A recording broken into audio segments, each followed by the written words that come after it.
I was a 32-year-old software engineer with a good job, a beautiful fiancée named Amanda, and what I thought was a solid 3-year relationship heading toward marriage. Everything seemed perfect until Amanda suddenly started demanding more and more me time and privacy. At first, I respected her wishes, believing everyone needs space sometimes. What I never expected was to discover the real reason behind her need for distance when I caught her profile on Bumble while she was supposedly having a quiet night at home. Before I tell you how I discovered the woman I planned to marry was secretly dating behind my back, let me know where you are watching from in the comments, and hit subscribe if you have ever had that gut feeling something was not right in your relationship. I met Amanda 4 years ago at a summer barbecue hosted by our mutual friend Taylor. She caught my attention immediately with her infectious laugh, and the way she effortlessly worked the crowd, making everyone feel included in her conversations. I was initially too nervous to approach her, but fate stepped in when we both reached for the last burger on the grill. "I will arm wrestle you for it," she joked, her green eyes sparkling with mischief. I deliberately lost that arm wrestling match, and it was the best decision I ever made at the time. Our connection was immediate and powerful. We discovered a shared love of hiking true crime podcasts and 90s grunge music. Our first date was a challenging trail up Beacon Ridge, where we talked for hours about our dreams and ambitions. By the time we reached the summit, I knew there was something special between us. I had been working as a software engineer for a promising startup for 5 years by then. While not exactly wealthy, I was financially stable and committed to building a secure future. My job developing security software was demanding but rewarding, and I took pride in my contributions to the company.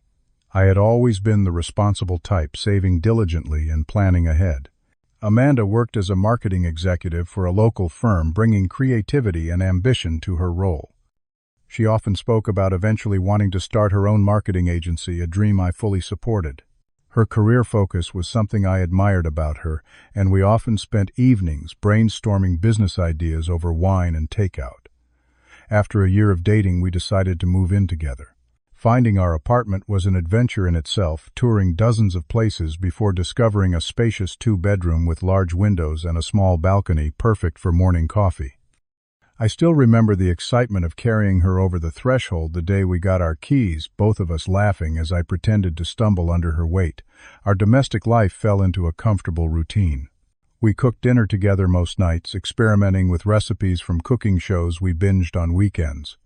Sunday brunches became our tradition, either at home with homemade waffles or trying new restaurants in the neighborhood. Our friend group expanded as we hosted game nights and potluck dinners, building what I thought was a solid community around us. 2 years into our relationship, I decided to propose. I saved for 6 months to buy the perfect ring, a princess-cut diamond on a white gold band that I knew would complement her slender fingers. The proposal itself took weeks of planning. I chose the summit of Beacon Ridge, the mountain where we had our first date, decorating a small clearing with fairy lights and enlisting a photographer friend to capture the moment. When Amanda reached the summit and saw me on one knee, her hands flew to her face in surprise. "Miller, what are you doing?" she gasped, though her smile told me she knew exactly what was happening. "Building our future," I replied, presenting the ring. "Amanda, will you marry me?" Her enthusiastic "yes" echoed through the mountains as she pulled me up into a tight embrace. The photos from that day show 2 people radiant with happiness and certainty. Wedding planning began almost immediately. Amanda threw herself into researching venues, creating Pinterest boards of flower arrangements, and dragging me to cake tastings. I handled much of the financial side, putting down deposits and creating a wedding budget spreadsheet. We set the date for the following summer, giving us 18 months to plan the perfect celebration. Looking back, the first subtle shifts in her behavior started about a year after our engagement. Amanda became increasingly protective of her phone, always placing it face down when we were together, and taking it with her everywhere, even for quick trips to the bathroom. Her phone password changed without explanation, ending our previously open policy about devices. When I casually asked about it, she claimed work required increased security protocols, which seemed reasonable given her role in marketing sensitive client information. Late nights at work, events became more frequent, often with vague explanations about which clients were involved or which colleagues attended. Having always trusted Amanda completely, I dismissed the occasional inconsistencies in her stories. I attributed her distraction and emotional distance to pre-wedding stress and the pressure of balancing work with planning our future. When she started receiving texts that made her smile secretively before quickly putting her phone away, I told myself not to be the jealous, controlling type. After all, we were engaged, planning a wedding, and had built 3 years of trust. What could possibly go wrong? The first direct conversation about me time happened 6 months before our wedding date. We were having dinner at our favorite Italian restaurant when Amanda set down her fork and looked at me with unusual seriousness. "Miller, I need to talk to you about something important," she said, folding her hands on the table. "I have been feeling a bit suffocated lately. I think I need some structured personal space to recharge." The request caught me off guard. We had always enjoyed spending time together, often joking that we never got tired of each other's company. But I also believed in healthy boundaries and respected her as an independent person. "What exactly did you have in mind?" I asked, trying to understand the sudden need for formalized alone time. "Just one evening a week to myself," she explained. "Maybe Thursdays I could do whatever I want, no questions asked. No need to check in. Just complete freedom to decompress." While something about her phrasing made me uneasy, I agreed. Everyone needs personal space, right? This seemed like a reasonable adjustment that could strengthen our relationship. I even decided to use those evenings productively, rejoining my old gym and reconnecting with friends I had somewhat neglected during our intense wedding planning phase. For the first few weeks, the arrangement seemed harmless. Amanda would say she was going to a yoga class, having dinner with work friends, or simply relaxing at home with a bubble bath and a good book. I respected her space completely, never texting during these times and waiting for her to share whatever details she wanted the following day. Gradually, however, her me time expanded. What started as one evening a week became 2, then occasionally extended to full weekend days. The rules also became stricter. Absolutely no contact during these periods. No questions about her activities, and increasingly irritated responses if I expressed any curiosity about how she had spent her time. "Why do you need to know exactly what I did?" she snapped once when I casually asked if her yoga class had been good. "The whole point of me time is not having to report my movements to anyone." "I was just making conversation," I replied, startled by her defensiveness. "I am not interrogating you. It feels like you are," she insisted. "If you really respect my independence, you would not question me at all." These kinds of exchanges became more frequent, often ending with me apologizing for being controlling, though I had only expressed normal interest in her life. I began to doubt myself, wondering if I was indeed too dependent or possessive. Was I the problem? Was I driving her away with my neediness? My best friend Jake noticed the change in my demeanor during one of our Thursday night basketball games, which had become my regular activity during Amanda's me time. "You seem off your game, man," he commented as we grabbed beers afterward. "Everything okay with the wedding planning?" I confided my concerns about Amanda's increasing distance and need for separation. Jake frowned as I explained the rules and restrictions that had developed around her personal time. "That does not sound like preparation for marriage," he observed cautiously. "That sounds like someone creating exit routes." I defended Amanda, immediately explaining the pressures she faced at work and with wedding planning. But Jake's words planted a seed of worry I could not quite shake. The most shocking escalation came 4 months before the wedding, when Amanda announced she wanted her own separate bedroom in our apartment. "I just need my own space sometimes," she explained, avoiding eye contact. "It is perfectly normal for engaged couples to sleep separately occasionally.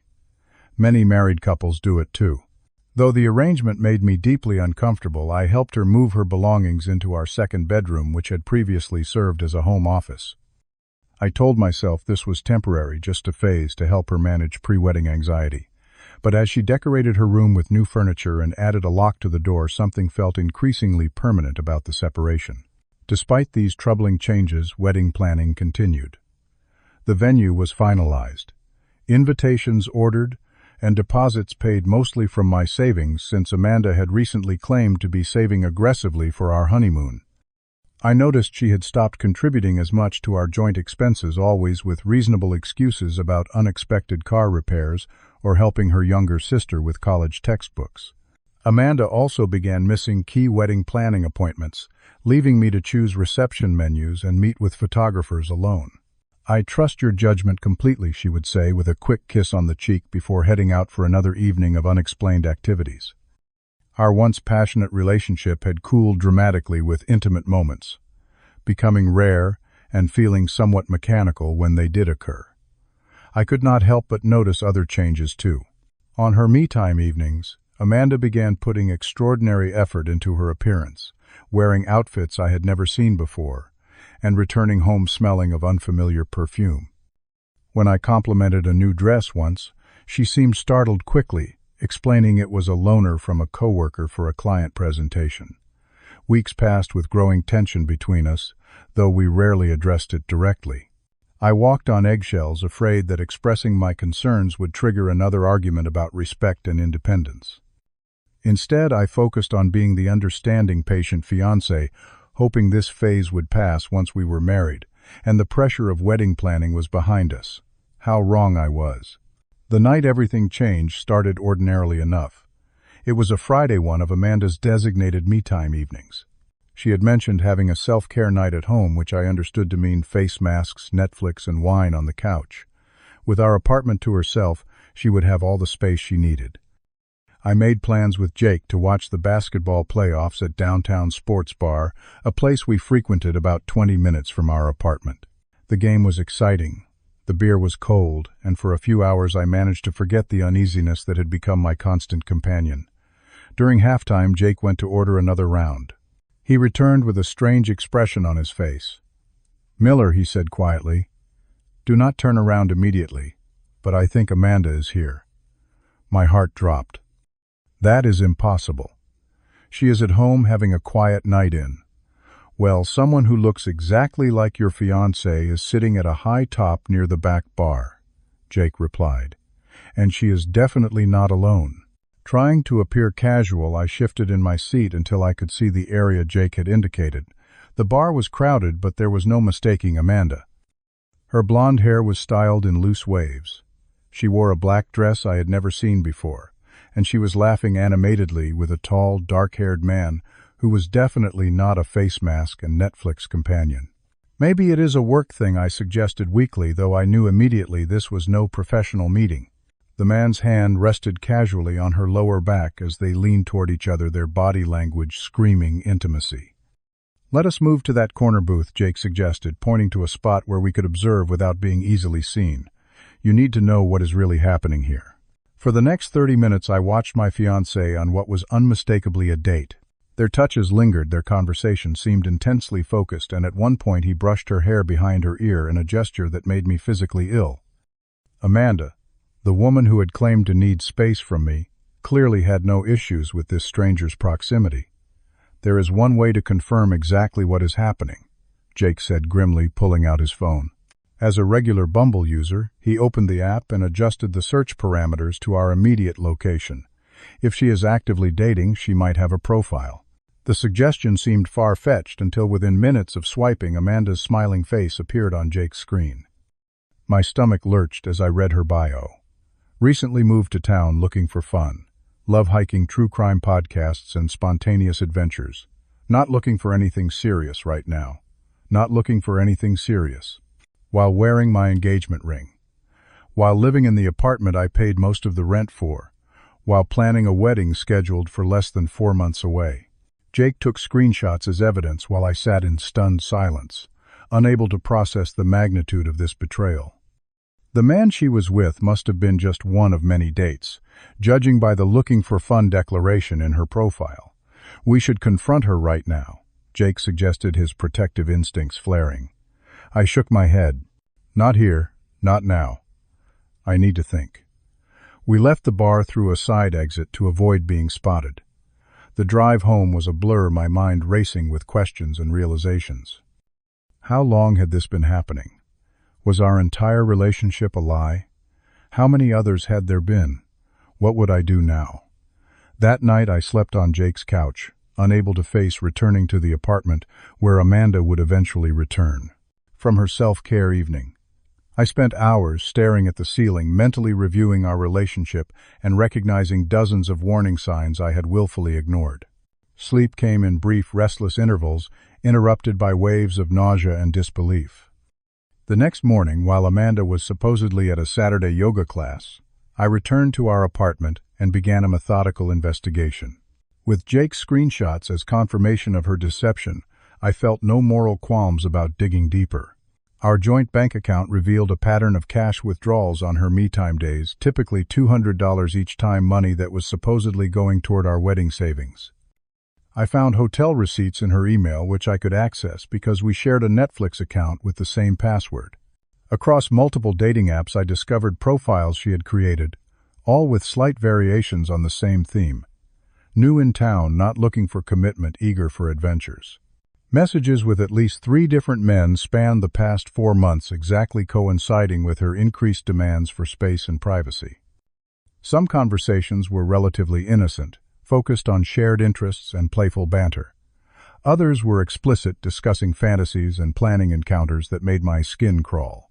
With trembling hands, I called my friend Patrick, a lawyer who specialized in property law. I explained the situation and asked about my legal options regarding our apartment, which was in my name, though we both contributed to rent and our joint finances. "Do not confront her until you have protected yourself financially," Patrick advised.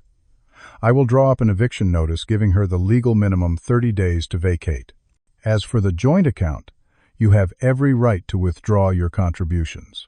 By the time Amanda returned from yoga that afternoon, I had transferred my portion of our joint account to my personal account, collected all the evidence of her deception, and prepared myself for the most difficult conversation of my life. She seemed surprised to find me sitting calmly at our kitchen table. "I thought you were hanging out with Jake today," she said, setting down her yoga mat, though her hair was perfectly styled and showed no signs of physical activity. "I was with Jake last night," I replied evenly, "at downtown sports bar." A flicker of alarm crossed her features before she controlled her expression. "Oh, how was the game? Interesting," I said, "but not as interesting as what we saw there." Or should I say who? The color drained from her face. "What are you talking about?" Without a word, I placed my phone on the table and played a slideshow. Jake had compiled photos of her at the bar, with her date screenshots of her dating profiles, copies of hotel receipts and chat logs with various men. Amanda stood frozen, her mouth opening and closing without producing sound. When she finally spoke, her voice was barely audible. "I can explain." "Please do," I said, surprised by how calm I remained. "Explain how you have been dating other men while wearing my engagement ring. Explain how your need for me time was actually just time to cheat. Explain how our wedding is 4 months away while your profile says you are not looking for anything serious." Her explanation tumbled out in a chaotic stream. She had cold feet. She needed to be sure I was the right choice. It was just harmless fun to boost her confidence. She never actually slept with any of them. Each excuse rang more hollow than the last. "I never meant to hurt you," she insisted, tears streaming down her face. "It was just a game that got out of hand. A game," I repeated. "Is that what our relationship was to you? A game?" "No, I love you, Miller. This was just—" "I do not know. Temporary insanity. Pre-wedding jitters. We can fix this. We can get counseling." I looked at this woman I had planned to spend my life with and felt nothing but a deep, aching emptiness. "There is nothing to fix, Amanda. The wedding is canceled. We are done." Her tears stopped abruptly, replaced by disbelief. "You cannot be serious. You are going to throw away 3 years over one mistake." This was not one mistake, I corrected her. This was months of calculated deception. "You lied to my face every day. You took advantage of my trust and my money, and you would have continued if I had not caught you." As the reality of my decision sank in, Amanda switched tactics, alternating between tearful pleas and angry accusations. I was overreacting. I was being unfair. I was probably cheating too. I was controlling and suffocating her. Through it all, I remained resolute. By sunrise the next day, my decision was final. my heart bruised but my dignity intact. The morning after our confrontation, I visited my bank and officially closed our joint account, having already transferred my portion to my personal account. I contacted our wedding venue photographer caterer and all other vendors to cancel our reservations. Most deposits were non-refundable, but that financial loss paled in comparison to the lifetime of betrayal I had narrowly escaped.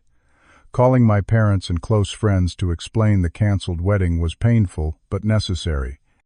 I stuck to a simple explanation.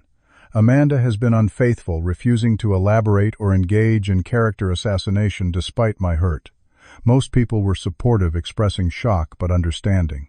Patrick delivered the eviction notice, giving Amanda 30 days to find new accommodations, the legal minimum required, even though she was not on the lease. Her initial reaction was more shock than anything else, as though she truly believed I would eventually forgive her mistake and continue with our wedding plans. "You cannot just throw me out," she protested. "Where am I supposed to go?" "Perhaps to one of the men you have been dating," I suggested coldly. "Or back to your parents. But you cannot stay here." In the days that followed, Amanda cycled through various strategies to change my mind. She left tearful apologies on my voicemail. She sent long emails explaining her momentary weakness and promising complete transparency in the future. She even showed up at my workplace with flowers, creating an uncomfortable scene that required security intervention. When remorse failed to move me, she enlisted her parents. They called to express their disappointment in my unforgiving attitude and suggested that all men struggle with commitment issues and that Amanda had simply had a natural reaction to pre-wedding anxiety. I listened politely before informing them that their daughter had been conducting multiple affairs for months while spending our wedding savings on hotel rooms for her dates. As her desperation grew, Amanda's tactics became more manipulative.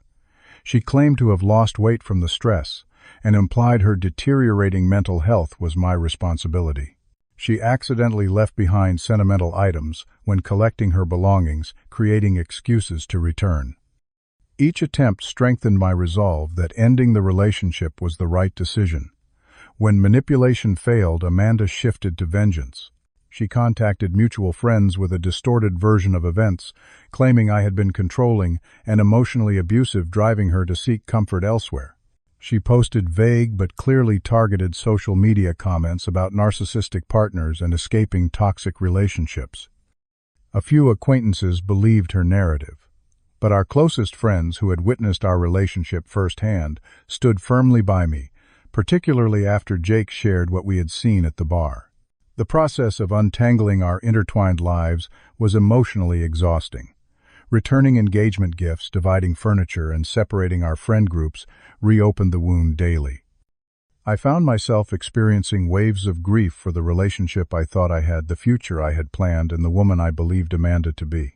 To process these emotions, I began seeing a therapist who specialized in betrayal trauma. Dr. Harrison helped me understand that Amanda's behavior reflected her character, not my worth. "You did not cause this," he assured me during our sessions. "Your willingness to give her space was not a failure. It was an act of love and respect that she exploited." I channeled my pain into self-improvement, throwing myself into physical fitness and reconnecting with hobbies I had neglected. I took a pottery class that had always interested me, found peace in long hikes alone, and gradually rebuilt my sense of identity, separate from my role as Amanda's fiancé. 3 months after our breakup, I found a new apartment across town. A fresh start in a building with large windows and a small balcony, perfect for morning coffee, though this time the space was entirely mine. The act of decorating it according to only my preferences felt both liberating and healing. 6 months later, I ran into Amanda at a grocery store with a new boyfriend in tow.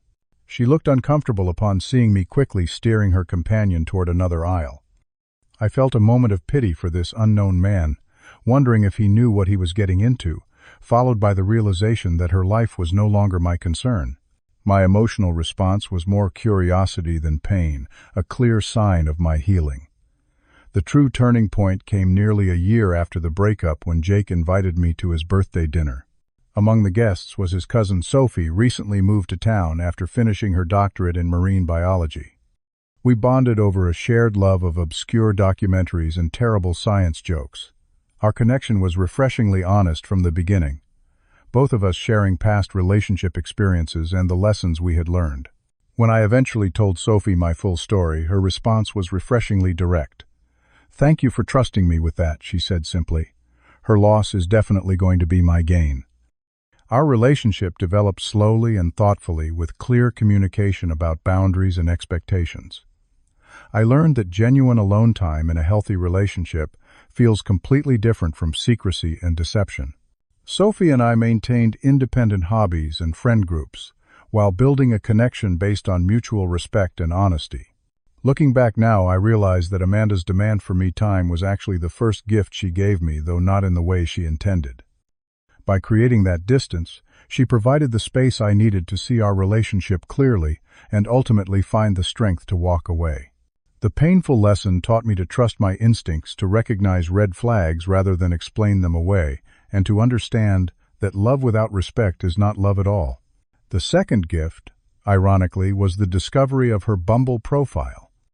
Had the deception continued, I might have found myself trapped in a marriage built on lies, perhaps discovering her infidelity years later with children and more complicated finances involved.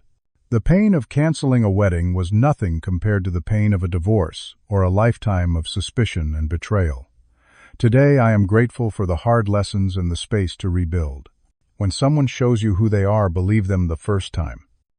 And sometimes the space someone demands is exactly what both of you need, just not for the reasons they think.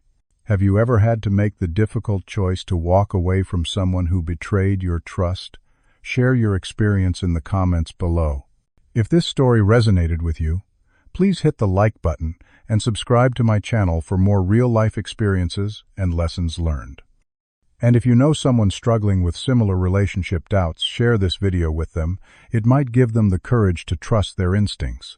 Thank you for listening to my story, and remember, respecting yourself is always more important than respecting someone's me time.